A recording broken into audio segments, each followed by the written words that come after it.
Tonight, it's the explosive case about to go to trial. A son crushed under a 5,000-pound pickup truck. The dramatic call to 911, the parents, and their cries for help. But was the accident really a surprise to everyone? Because when investigators start digging, a shocking discovery. Was there a deadly pattern in this family after all?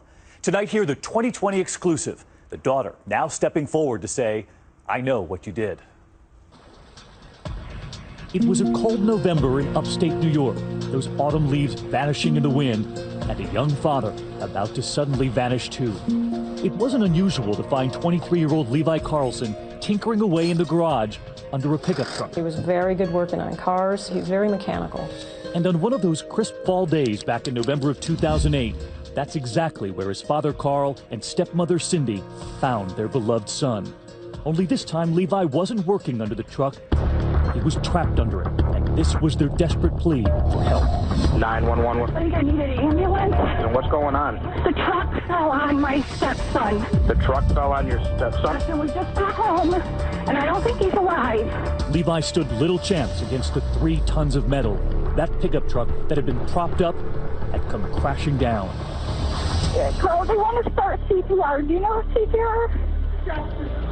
His chest is crushed. His chest is crushed? Oh my God. I don't know how long he's been in there. We've been gone since noon. Okay. Oh my God. You can hear the cries on the 911 tape. An unthinkable tragedy for 2 parents who just found their son. Police responding to the scene. Seneca County Sheriff Lieutenant John Clear. It was right inside this barn here? Yes. At first, it didn't appear to be anything out of the ordinary. No, it appeared to be an accident. A horrible accident. Yeah, very tragic. The parents were upset. Oh yeah, absolutely out of their minds. But this story would hardly end here. So many twists and turns long after that 911 call. And long after that horrific accident first hit the local paper in Seneca County. The gateway to the sparkling Finger Lakes of upstate New York. In fact, down this rambling country road from the Karlsen home is Seneca Falls, long thought to be the setting that inspired the 1946 American classic, It's a Wonderful Life. Yay! Hello, Bedford Falls! But piece by piece, it would soon become clear that this had not been a wonderful life for that young man found in the garage.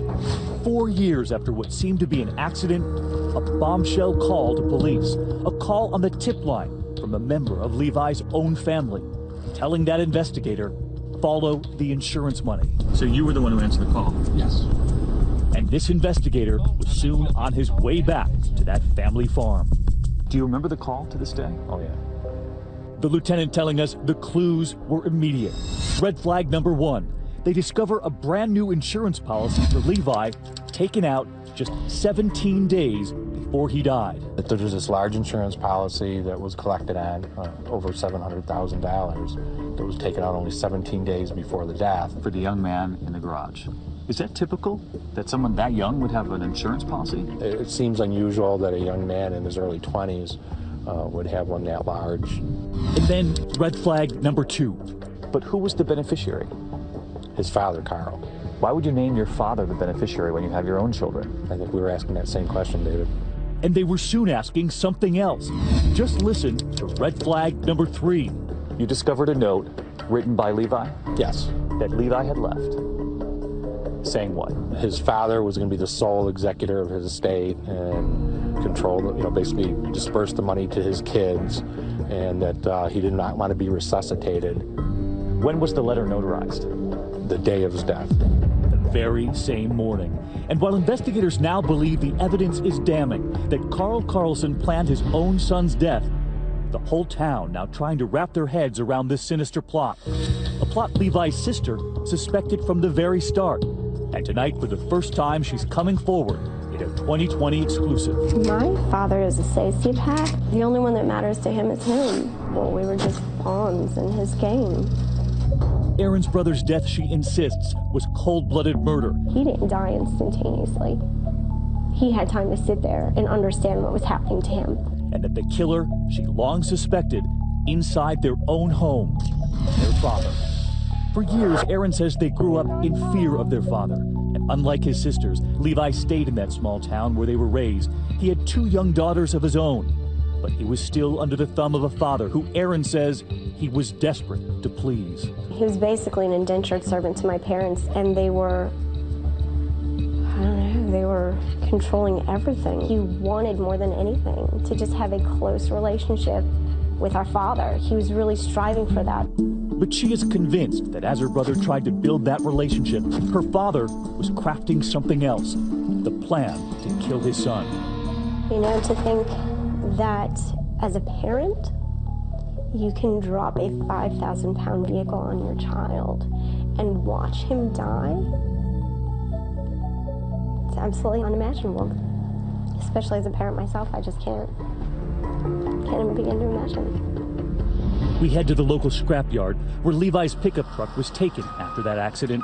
His truck destroyed long ago. No one knows exactly how that pickup was jacked up, but Joshua Trout, who knows the family, also knows the weight of one of those trucks. I mean, would you go under this pickup truck? I would never go under a truck. I don't like going underneath trucks when they're sitting all four tires on the ground. Investigators do believe there was a railroad jack that day holding the pickup truck up, but they're unsure if there was anything else. What they do know, that truck came crashing down.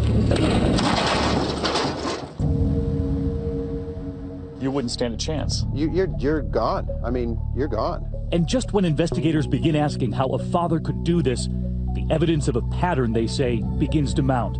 That Karlsen had cashed in on insurance claims before. August 1986, a car fire. The cause, electrical. The insurance payout, $10,000. November 2002, a barn fire that killed 3 prized horses. The cause, also electrical. The insurance payout, $115,000. But investigators were also learning the biggest bombshell.